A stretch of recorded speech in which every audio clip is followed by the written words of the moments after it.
मुझे इलेक्शन की फिक्र नहीं, पूजा पाल। पति के हत्यारों का जहन्नुम का टिकट कटने की खुशी। बोले शिवपाल, केशव प्रसाद वाला होगा हाल। अखिलेश यादव को पूजा पाल का जवाब। इस माफिया को मिट्टी में मिला देंगे, सरकार में देंगे। मैं धन्यवाद देना चाहती हूँ ऐसे मुख्यमंत्री जी का, जिन्होंने जीरो टॉलरेंस ला करके, पॉलिसी को ला करके, अपना करके अपराध और माफिया अतीक अहमद जैसे अपराधियों को मट्टी में मिलाने का काम है। जो केशव माफिया का जो हल हुआ था कौशाम्बी में भाजपा में चुनाव हारे, उसके बाद विधायक का चुनाव हारे। कोई हाल इंसाफ होगा, कहीं तो विधायक भी नहीं। नमस्कार, आप देख रहे हैं आई इंडिया और मैं हूं डॉक्टर पंकज सिंह गौर। उत्तर प्रदेश की राजनीति में इन दिनों विधायक पूजा पाल चर्चा के केंद्र बिंदु में है। शुक्रवार को विधायक पूजा पाल की समाजवादी पार्टी से निष्कासन के बाद प्रतिक्रिया सामने आई है। दरअसल पत्रकारों से रूबरू हुए समाजवादी पार्टी के महासचिव शिवपाल सिंह यादव ने कहा कि कौशाम्बी में पूजा पाल का हाल केशव प्रसाद मौर्य जैसा होगा। पहले आइए आपको सुनाते हैं शिवपाल यादव ने क्या कुछ कहा। देखिए, उन्हें समाजवादी पार्टी के विधायक थी, वही समाजवादी पार्टी के चुनाव में साइकिल से जीती थी, उनको अनुशासन करें। और हम बता रहे कि अब जो केशव मौर्य का जो हल हुआ था कौशाम्बी में भाजपा में चुनाव हारे, उसके बाद विधायक का चुनाव हारे। कोई हाल इंसाफ होगा, कहीं तो विधायक भी नहीं। इसके बाद पूजा पाल ने ट्वीट कर लिखा कि मुझे इलेक्शन के टिकट की फिक्र नहीं, पति के हत्यारों का जहन्नुम का टिकट काटने की खुशी है। दर्शकों को बताते चलें कि कौशाम्बी जिले की चायल विधानसभा सीट से चुनाव जीतने वाली पूजा पाल सपा मुखिया अखिलेश यादव की दरियादिली से राज्यसभा चुनाव में क्रॉस वोटिंग के बावजूद बची रहीं, लेकिन विधानसभा में योगी सरकार की तारीफ के बाद उन्हें सपा से बाहर किया गया था। बीते गुरुवार को विधानसभा में सपा नेतृत्व को खुली चुनौती देने के महज घंटों बाद ही पूजा पाल निष्कासित कर दी गई। विधायक पूजा पाल की नाराजगी की वजह माफिया अतीक अहमद का सपा में वर्चस्व और उनके पति राजू पाल की सपा के आरोपी की गिरफ्तारी न होना रही है।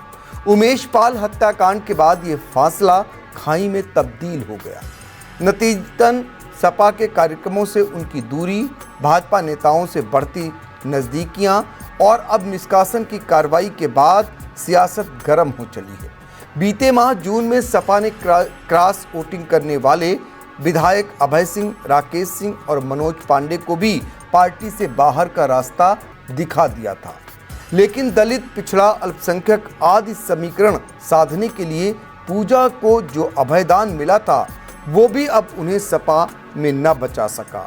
अब पूजा पाल के विधानसभा में आक्रामक होने के चलते हालात बदल गए। आपको बता दें कि पूजा पहले बसपा से शहर पश्चिमी से विधायक रह चुकी हैं।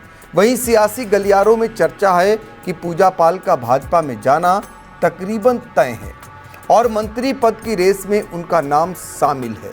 सपा में रहते विधायक पूजा पाल कभी मंत्री नहीं बन सकती थी। सपा मुखिया ने उन्हें पार्टी से बाहर कर मंत्री बनने का रास्ता साफ कर दिया है।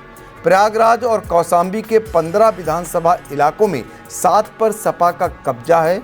कौशाम्बी जिले की 3 विधानसभा क्षेत्रों में तीनों पर सपा का जलवा है। विधानसभा चायल से पूजा पाल, सिराथू से पल्लवी पटेल और मझनपुर से इंद्रजीत सरोज विधायक हैं।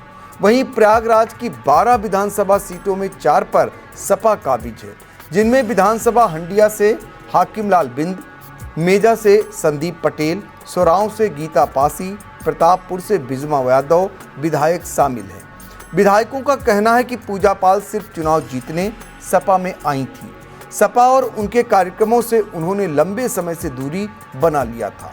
पार्टी सूत्रों के मुताबिक विधायक के आचरण की लगातार निगरानी की जा रही थी। निष्कासन के बाद पूजा पाल की ओर से आधिकारिक प्रतिक्रिया आई है, जिसमें उन्होंने अखिलेश यादव को जवाब देते हुए कहा कि मुझे इलेक्शन की फिक्र नहीं है, मेरे पति के हत्यारों का जहन्नुम का टिकट कटने की खुशी है। हालांकि उन्होंने लखनऊ में खुलकर कहा कि अतीक के आपराधिक साम्राज्य का खात्मा कर मुख्यमंत्री योगी आदित्यनाथ ने उन्हें न्याय दिलाया है। इस मामले में सपा का दोहरा चेहरा सामने आया है। राजनीतिक गलियारों में चर्चा है कि पूजा पाल का भाजपा में जाना तय है, उन्हें मंत्री पद भी दिया जा सकता है। सपा में रहते हुए वह मंत्री नहीं बन सकती थी, अब रास्ता साफ हो गया। वहीं विधायक पल्लवी पटेल का रुख भी साफ नहीं है। कौशाम्बी में तीनों विधानसभा सीटों पर सपा का कब्जा रहा, लेकिन उसके 2 विधायकों ने बगावत की राह चुन ली थी। अपना दल कमेरावादी की नेता पल्लवी पटेल सिराथू से सपा के टिकट पर विधायक बनी। पिछले लोकसभा चुनाव में टिकट को लेकर उनकी भी पार्टी से ठन गई, तब से वह भी पार्टी से दूरी बनाए हुए हैं। हालांकि अभी उन्होंने अपना रुख स्पष्ट नहीं किया है। राजनीतिक हलकों में इसे सपा के भीतर बढ़ते असंतोष और आगामी चुनावी समीकरणों में बदलाव के संकेत के रूप में देखा जा रहा है। फिलहाल अब देखना होगा कि पूजा पाल के सपा से निष्कासन के बाद पूजा पाल के लिए भारतीय जनता पार्टी क्या कुछ करती है और समाजवादी पार्टी इसकी काट के लिए क्या कुछ रास्ता अपनाती है, ये फिलहाल आने वाला समय बताएगा। लेकिन जिस तरीके से एक के बाद एक समाजवादी पार्टी के 3 विधायकों को कहीं न कहीं भारतीय जनता पार्टी लेने की तैयारी कर रही है, उससे कहीं न कहीं भाजपा में भी अंदर खाने विरोध देखा जा रहा है। अब देखना होगा इन सब के बावजूद फ़ायदा किसको मिलता है, क्योंकि 2027 में होने वाले विधानसभा चुनाव को लेकर ये सारी कवायद देखने को मिल रही है।